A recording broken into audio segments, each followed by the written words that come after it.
కాదు, వాడు ఏ తప్పు చేయలేదని తెలిసింది కదా, అందుకే నేను కూడా రాహుల్ని కంపెనీకి పంపించాలనే అనుకుంటున్నాను అని చెప్పేసి సీతారామయ్య అంటూ ఉంటాడు. సీతారామయ్య మాటలకు అందరూ షాక్ అయిపోయి నిర్ఘాంతులైపోయి నిలబడిపోతారు. అది కాదు తాతయ్య అని చెప్పేసి కావ్య అలాగే స్వప్న, లేదు తాతయ్య గారు, ఇంకా వీడిని నమ్మి వీడి చేతిలో కంపెనీని పెడితే ఇప్పుడైతే తెలిసింది, రేపు భవిష్యత్తులో తెలియకుండా కంపెనీని పతనం చేసి దానికున్న పేరుని పాడు చేసేస్తాడు అని చెప్పి అనేసరికి, అందుకే కదా కంపెనీ వీడి చేతుల్లో పెట్టాలి అనుకోవడం లేదు. అలాగని రాజు కంపెనీకి ఎండీగా ఉంటే ధాన్యలక్ష్మి ఒప్పుకోవడం లేదు. ధాన్యలక్ష్మి కూడా వెనక ముందు ఏమీ ఆలోచించకుండా తను అలానే ప్రవర్తిస్తూ ఉంటుంది. దాని గురించి ఈ ఇంట్లో వాళ్లకు అలాగే కంపెనీని నమ్ముకొని ఉన్న అందరికీ శిక్ష పడుతుంది. అది ఎప్పటికీ జరగకూడదు అంటే నేను ఒక నిర్ణయం తీసుకున్నాను. రాజు కంపెనీకి ఎండీగా ఉంటే అభ్యంతరం, కానీ కావ్య ఉంటే ఎవరికి అభ్యంతరం లేదు కదా. రాజు అయితే వారసుడు కాబట్టి కంపెనీకి ఎండీగా ఉండకూడదు. కావ్య ఈ ఇంటి కోడలు కాబట్టి కావ్య కంపెనీకి ఎండీగా ఉండబోతుంది. కావ్యను ఇక కంపెనీకి ఎండీని చేయబోతున్నాను. కంపెనీకి ఎండీ స్థానంలో కావ్య ఉంటుంది. అదేంటి నాన్న, కంపెనీకి ఎండీ స్థానంలో కావ్య ఉంటే ఇక నా కొడుకు ఏ పొజిషన్లో ఉంటాడు? అసలు నా కొడుకుని కంపెనీకి పంపిస్తానని ఇప్పుడు కావ్యని ఎండీని చేయడం ఏంటి అని చెప్పి అనేసరికి, అన్నీ చెప్తున్నాను కదా, ఎందుకు కంగారు పడతావు? నేను ఇక రాహుల్ని కంపెనీకి పంపించనని చెప్పలేదు కదా, పంపిస్తాను.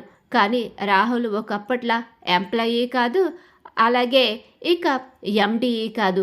ఇక నుంచి రాహుల్ స్థానం ఇక ఆఫీస్ బాయ్. ఏం మాట్లాడుతున్నారు నాన్న?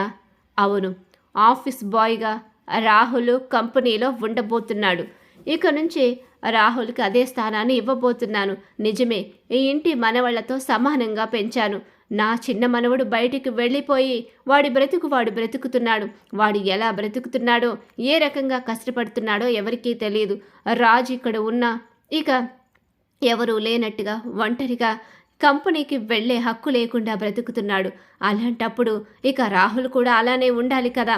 అందుకు రాహుల్కి ఆఫీస్ బాయ్గా నేను ఇక ప్రమోషన్ ఇస్తున్నాను. ఆఫీస్ బాయ్గానే ఉండాలి రాహుల్. అంతకు మించి వేరే స్థానాన్ని రాహుల్కి ఇచ్చే ప్రసక్తే లేదు. లేదంటావా? ఇంట్లో ఉంటాడు.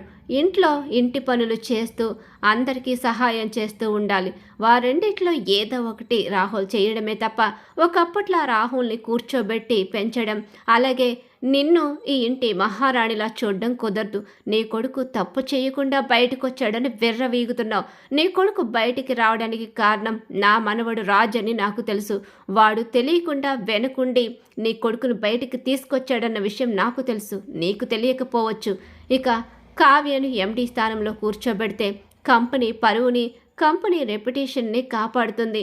100 సంవత్సరాలుగా కాపాడుకుంటూ వస్తున్న కంపెనీ పరువుని మరింతగా రెట్టింపు చేస్తుందే తప్ప తను కంపెనీలో ఎలాంటి అవకతవకలు చేయదు.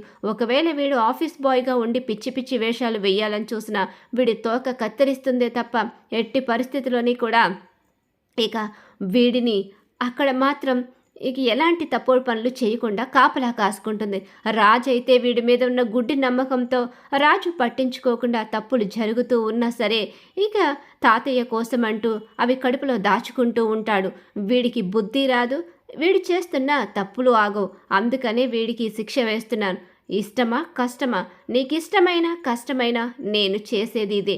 నేను తీసుకున్న నిర్ణయం కూడా ఇదే. మీ తల్లి కొడుకులకి ఇష్టం లేదు అని మీరు చెప్పాలి అనుకుంటే ఇంటి లోపల కాదు, బయటికి వెళ్ళి మాట్లాడండి.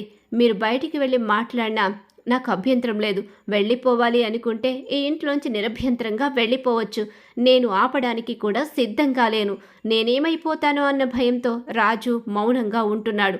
నేనేమీ కాను, నువ్వు వెళ్ళిపోతే ఇంకా ప్రశాంతంగా ఉంటాను అని చెప్పి సీతారామయ్య చెప్పేస్తాడు. స్వప్న కూడా మాతో పాటు రోడ్డును పడుతుందని మీరు అనుకోవచ్చు. స్వప్న ఆల్రెడీ చెప్పింది కదా, ఇలాంటి వాడికి భార్యగా ఉండే కన్నా కావ్యకు చెల్లెలుగా ఉంటానని. కావ్య చెల్లెలుగా అలాగే రుద్రాణి కోడలుగా ఈ ఇంట్లో స్వప్నకు ఎప్పుడు స్థానం ఉంటుంది. తన స్థానం ఎప్పుడు మహారాణిలాగే ఉంటుంది. ఆ విషయం గుర్తుపెట్టుకుని మీరు నిర్ణయం తీసుకోండి అంటూ ఇంకా ఆఫీస్ బాయ్గా మాత్రమే వాడికి అవకాశం ఉందని చెప్పేసి దిమ్మద్రిగే షాక్ అయితే ఇచ్చేస్తాడు సీతారామయ్య. సీతారామయ్య ఇచ్చిన షాక్తో రాహుల్కి ఆఫీస్ బాయ్గా ఇక అక్కడ జాబ్ అయితే వస్తుంది. ఆఫీస్ బాయ్‌గా చేయడానికి రాహుల్ అంగీకరిస్తాడు. ఎందుకంటే అలా అంగీకరించకపోతే తల్లి కొడుకుల పరిస్థితి రోడ్డున పడుతుంది. ఇంట్లో వాళ్ళు చెప్పే పనుల కన్నా ఆఫీస్‌లో వాళ్ళు చెప్పే పనులే కరెక్టు. ఆఫీస్‌లో అయితే ఏదో ఒక టైంలో ఇక కావ్యని పతనం చేయడానికి బాగుంటుంది. కావ్య పరువు తీసి కావ్య ఎండీగా కరెక్ట్ కాదని నిరూపించాలి అని చెప్పి నిర్ణయించుకుని ఆఫీస్ బాయ్‌గా ఉండడానికే రాహుల్ నిర్ణయించుకుంటాడు. అలా ఇక రుద్రాణి రాహుల్‌కి దిమ్మ తిరిగే షాక్ అయితే ఎదురవుతుంది. మరి రాబోయే కథలో ఖచ్చితంగా ఇదైతే జరగబోతుంది. ఇలా జరగాలని చెప్పి ఎవరైతే కోరుకుంటున్నారో వాళ్ళు మా వీడియోని తప్పకుండా లైక్ చేయండి. బ్రహ్మముడి సీరియల్ అప్‌కమింగ్ ఎపిసోడ్స్ టీవీలో కన్నా ముందుగా చూడాలనుకుంటే మా ఛానల్‌ని ఇప్పుడే సబ్స్క్రైబ్ చేసుకు పక్కనున్న గంట సింబల్‌లో ఆల్ మీద క్లిక్ చేయండి.